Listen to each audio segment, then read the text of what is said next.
آپ نے فرمایا یہ سب کچھ مجھے اللہ نے سکھایا ہے کیونکہ میں اس پر ایمان رکھتا ہوں، اس کی توحید پر کاربند ہوں اور اپنے معزز اجداد ابراہیم خلیل الرحمن اسحاق اور یعقوب علیہ السلام کے مذہب و ملت کا متبع ہوں۔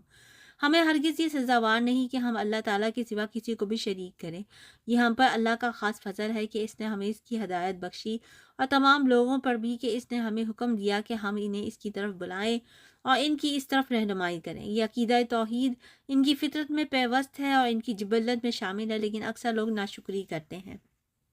پھر آپ نے انہیں توحید کی دعوت دی اور غیر اللہ کی عبادت کی مذمت فرمائی، معبودان باطلہ کی تحقیر اور ضعف کو واضح فرمایا اور کہا، اے میرے قید خانے کے ساتھیوں، کیا کئی ایک متفرق پروردگار بہتر ہے یا ایک اللہ زبردست طاقتور؟ اس کے سوا تم جن کی پوجا پاٹ کر رہے ہو وہ صرف نام ہی نام ہے جو تم نے اور تمہارے باپ دادا نے خود ہی گھیر لیے ہیں۔ اللہ تعالیٰ نے ان کی کوئی دلیل لازم نہیں فرمائی، فرما روائی صرف اللہ تعالیٰ کی ہے،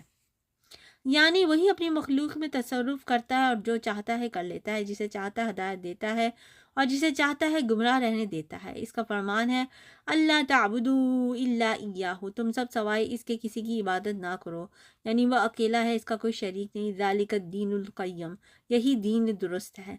یعنی سیدھا اور صحیح راستہ۔ ولیکن اکثر الناس لا یعلمون، لیکن اکثر لوگ نہیں جانتے اور اب اس کے واضح ہونے کے باوجود اس تک نہیں پہنچ سکتے۔ حضرت یوسف علیہ السلام کا اس موقع پر انہیں تبلیغ کرنا انتہائی حکمت و کمال کا مظہر ہے، کیونکہ ان کے دلوں میں آپ کی عظمت جاگزی ہو چکی تھی، لہٰذا وہ آپ کی بات سننے اور تسلیم کرنے پر آمادہ تھے۔ اس لیے مناسب تھا کہ انہوں نے جو کچھ دریافت کیا انہیں اس سے زیادہ اہم اور زیادہ مفید امر کی طرف توجہ دلائی جاتی۔ پھر جب آپ تبلیغ کا فرض ادا کر چکے اور ان کی رہنمائی فرما چکے تو فرمایا، اے میرے قید خانے کے رفیقوں، تم دونوں میں سے ایک تو اپنے بادشاہ کو شراب پلانے پر مقرر ہو جائے گا۔ علماء فرماتے ہیں کہ اس سے مراد ساقی ہے، لیکن دوسرا سلیب دیا جائے گا اور پرندے اس کا سر نوچ کھائیں گے۔ کہتے ہیں اس سے مراد باورچی ہے۔ تم دونوں جس کے بارے میں استفسار کر رہے تھے، اس کام کا فیصلہ ہو چکا ہے، لیکن یہ لازماً ہو کر رہے گا۔ اس لیے حدیث میں آیا ہے کہ رسول اللہ صلی اللہ علیہ وسلم نے فرمایا، جب تک خواب کی تعبیر نہ کی جائے وہ پرندے کے پاؤں پر ہے، اس کا واقع ہونا اور نہ ہونا دونوں ممکن ہے، جیسے پرندے کے پیر میں پکڑی ہوئی چیز کا گرنا اور نہ گرنا دونوں ممکن ہے۔ جب تعبیر کر دی جائے تو وہ واقعہ ہو جاتی ہے، یعنی جب خواب کوئی دیکھے انسان اور اس کی تعبیر نہ کرے تو اس کا ہونا اور نہ ہونا دونوں ہو سکتے ہیں۔ ہو بھی سکتا ہے کہ وہ خواب میں جو دیکھا ہے وہ ہو جائے، اور ہو بھی سکتا ہے کہ جو دیکھا ہے وہ نہ ہو، لیکن جب تعبیر کر دی جاتی ہے تو پھر وہ ضرور ہو جاتا ہے۔ ارشاد باری تعالیٰ ہے، اور دونوں شخصوں میں سے جس کی نسبت یوسف نے خیال کیا کہ وہ رہائی پا جائے گا، اس سے کہا کہ اپنے آقا سے میرا ذکر بھی کرنا، لیکن شیطان نے ان کا اپنے آقا سے ذکر کرنا بھلا دیا اور یوسف کئی برس جیل خانے ہی میں رہے۔ اللہ تعالیٰ بیان فرماتا ہے کہ حضرت یوسف علیہ السلام نے اس شخص سے کہا جو ان کے خیال میں نجات پانے والا تھا، یعنی ساقی سے کہا، اپنے بادشاہ سے میرا ذکر بھی کر دینا، یعنی بادشاہ کو میرا معاملہ بتانا اور میرا بغیر جرم کے قید ہونا ذکر کرنا۔ اس سے ثابت ہوتا ہے کہ اسباب کو اختیار کرنے کے کوشش کرنا جائز ہے، اور یہ اللہ رب العالمین پر توکل کے منافی نہیں۔ پھر اسے شیطان نے اپنے بادشاہ سے ذکر کرنا بھلا دیا، یعنی شیطان نے چھوٹ جانے والے قیدی کو بھلا دیا کہ حضرت یوسف علیہ السلام نے اسے جو تاکید کی تھی اس کا ذکر بادشاہ سے کرتا۔ حضرت مجاہد، محمد بن اسحاق رحیم اللہ علیہم اور دوسرے متعدد علماء کرام نے یہی فرمایا ہے اور یہی درست ہے۔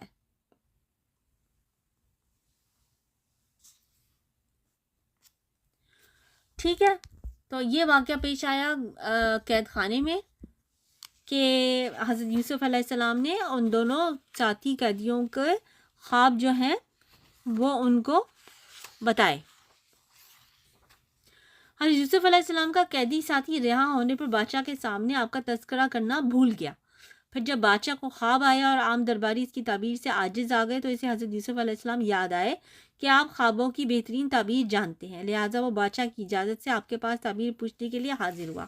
ارشاد باری تعالیٰ ہے، اور بادشاہ نے کہا کہ میں نے خواب دیکھا ہے، دیکھتا ہوں کہ 7 موٹی گائیں ہیں جن کو 7 دبلی پتلی گائیں کھا رہی ہیں،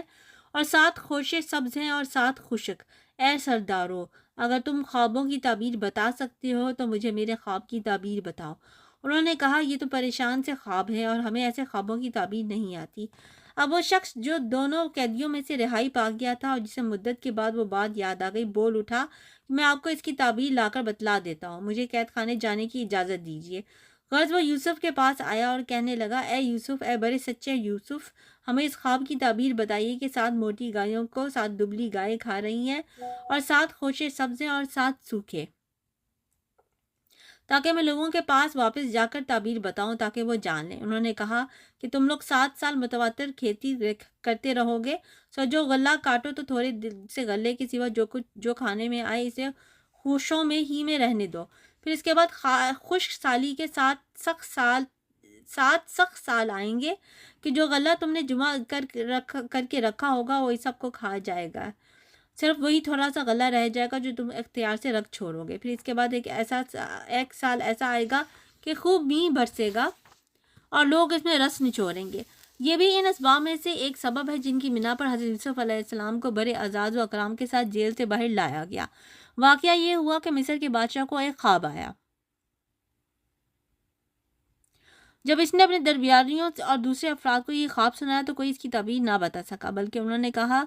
یہ تو پریشان خواب ہے، اس قسم کے خوابوں کی کوئی تعبیر نہیں ہوتی، اور پھر یہ بات بھی ہے کہ ہمیں اس علم میں کوئی مہارت حاصل ہے، اس لیے انہوں نے کہا اور ہم خوابوں کی تعبیر نہیں جانتے۔ اس وقت قید سے نجات پانے والے ساقی کو یوسف کی بات یاد آئی اور جو انہوں نے فرمایا تھا کہ بادشاہ کے پاس ان کا ذکر کرنا، لیکن اسے اب تک یہ بات بھول ہی رہی تھی۔ یہ اللہ کی تقدیر تھی جس میں اللہ کی خاص حکمت پوشیدہ تھی۔ اس نے جب بادشاہ کا خواب سنا اور لوگوں کو اس کی تعبیر سے عاجز دیکھا تو اسے حضرت یوسف علیہ السلام کی بات چیت اور نصیحت یاد آ گئی۔